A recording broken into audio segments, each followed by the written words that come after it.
Today, I want to continue with a series that we started last week. Last week, the series is titled Alice, and it's about the African American woman that took care of my mom and her siblings after her parents died. And there's not a whole lot known about the whole situation. It's basically revolves around a few conversations that I had with my mom about Alice and the picture that I have of her, and I showed you last week. But Alice chose to really put aside all of the hatred, the bigotry, the racism, and all of the things that she experienced. She chose to put those things away or to the side so that she could care for this group of little white kids that had been orphaned. And she did that because of the goodness of her own heart. Well, today we're going to talk about another individual that has really shown us what it means to be a faithful person to God and to put aside the issues that we face in this daily life sometimes. The man's name is Pierre Toussaint, and I'm not sure if anybody here has ever heard of him, but Toussaint was born in what is known as modern-day Haiti today. He was born back in the mid-1700s. Toussaint was born as a slave. He was born into a family of slaves, and not a whole lot is really known about his early life. But we do know that he had a few wonderful opportunities. Now, when he was early on as a houseboy working for this family at this plantation in Haiti, what happened was the family would bring tutors in to the home to tutor their own children. Well, Toussaint, being a houseboy that was trusted, he was allowed to participate in some of those educational things when the tutors would come in, and Toussaint learned to read and he learned to write.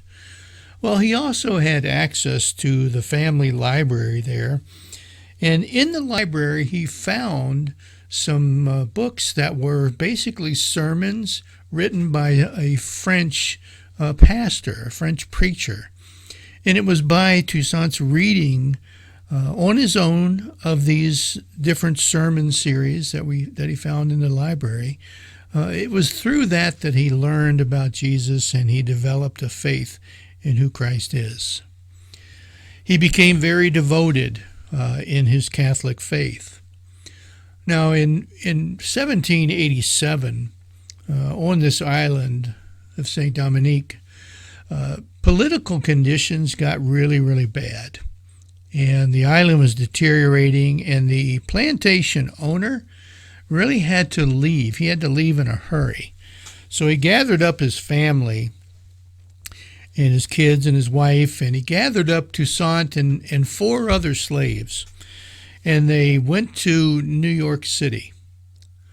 Now, New York City was not the greatest place to be as a slave. There were no opportunities there, really. There was, you could work for a family and do that type of work, but that was about it. If you wanted to fend for yourself, you were owned by this family, and that's what you did. Well, they're in New York. I want you to picture this. They're in New York. There's five slaves in this family, and the plantation owner, the man suddenly dies, and his death leaves his widow penniless there in New York City. Her and her kids, and they were penniless. However, Toussaint chose to support her as well as himself from his earnings as a hairdresser. Now, being a hairdresser or a barber back then was about the only job that an African American could get in the city of New York, other than working directly for a family. You could become a hairdresser or you could be a barber, and that was about it. It was one of the only occupations that was open to blacks. And At this point, after the man died, Toussaint had learned this trade of being a hairdresser when he was on the plantation in Haiti, and he kind of was good at it. And he started to develop a reputation. He started to become well known for his talents. So Toussaint did something here that I find absolutely amazing, and that is he chose to support himself through this, being a hairdresser in New York, but he also chose to support the woman and her kids after her husband died. He could have walked away. He could have said, that enough of this. I'm not, you guys have enslaved me, and I've worked for you for all these years, but he didn't do that. He didn't walk away.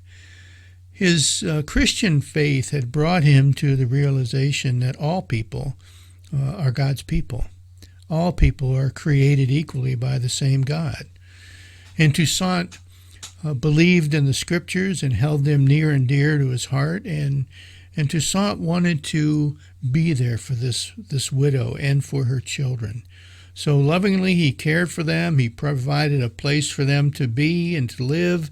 He supported them financially through his dealings as a hairdresser. Now, as a hairdresser, he became more and more well known, and he developed a very nice and lucrative business for himself.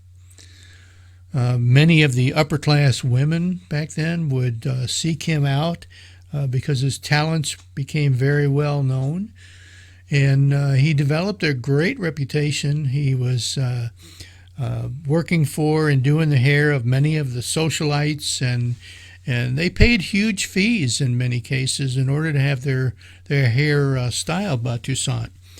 There was a socialite by the name of Hannah Lee Sawyer, and she commented about this man and his talents. She said, as a hairdresser for ladies, he was unrivaled, absolutely unrivaled. So, here's a guy that grows up as a slave, and he comes to New York as a slave, and he's got this talent, and he starts to develop it, and he becomes well known, and his faith is just leading him to not walk away from the troubles in his life or the troubles in other people's lives, but his faith is teaching him to care for them. Now, thanks to his talents, he had a very nice income for back then. He made some wise investments. He lived a frugal lifestyle, and actually he was one of the only African Americans in New York at that time period that could actually afford to buy his own house, which he did.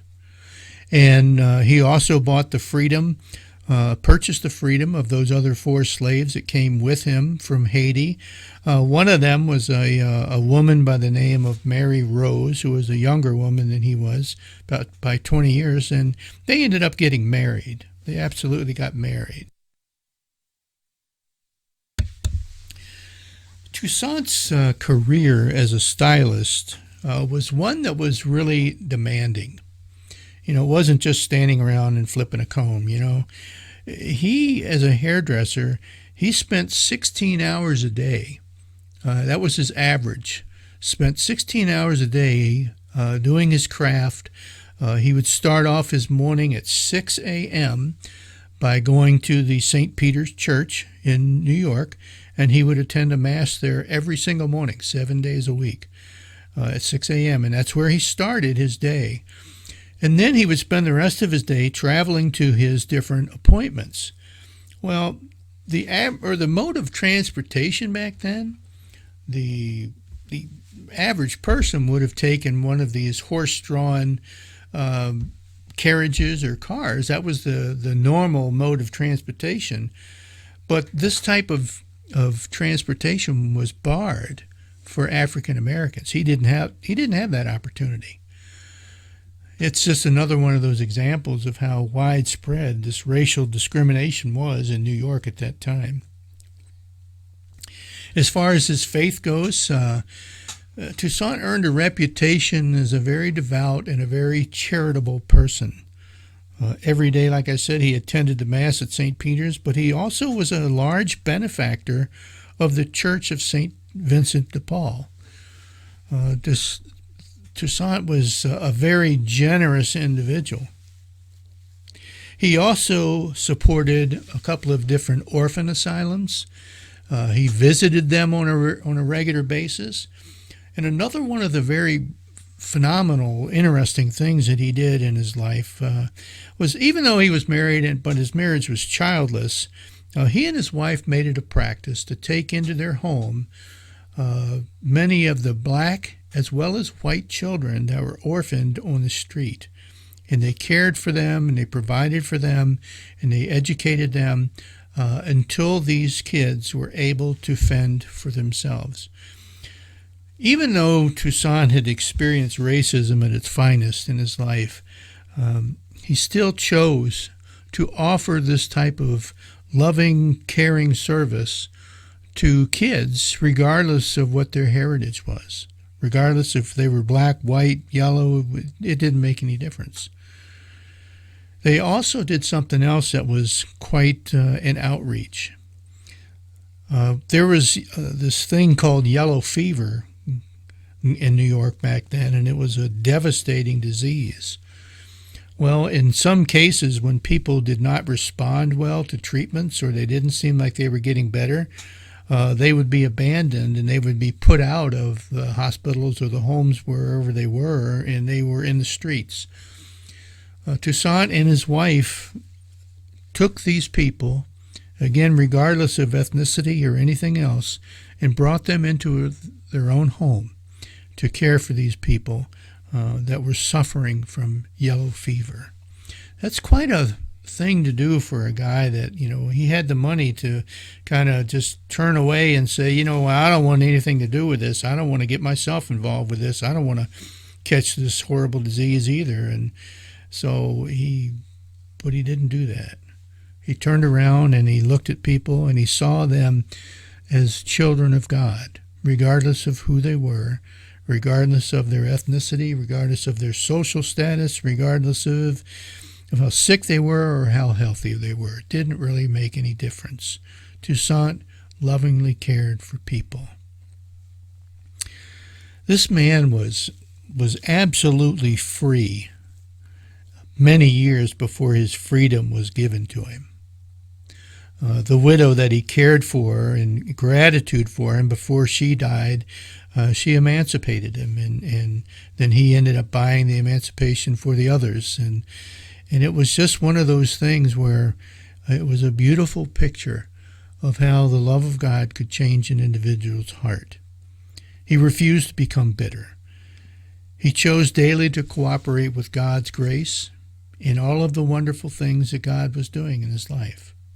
All of the opportunities, all of the people that he had an opportunity to help and to serve, and to show the love of Jesus that he had read about and that he was experiencing in his own life. He continued to do that. One of Toussaint's favorite scriptures comes from the book of Micah. It's one that I mentioned last week. And Micah 6:8 says this. It says, "He has told you, O man, what is good. And what does the Lord require of you? But to do justice, and to love kindness, and to walk humbly with your God." Really what he's saying, in Joe's words, is, don't let the past, or don't let the trials and the troubles and the things that are stacked against you affect who you will be, who you choose to be in your relationship with Christ. Be the person that God wants you to be, that God has always intended you to be, regardless of the situation. Do it without considering yourself better than anyone else. Do it so that when you look at other people, you realize that these are children of God, dearly loved by God, so much so that Christ came and died for them, just like he came and died for you and I. There is no difference.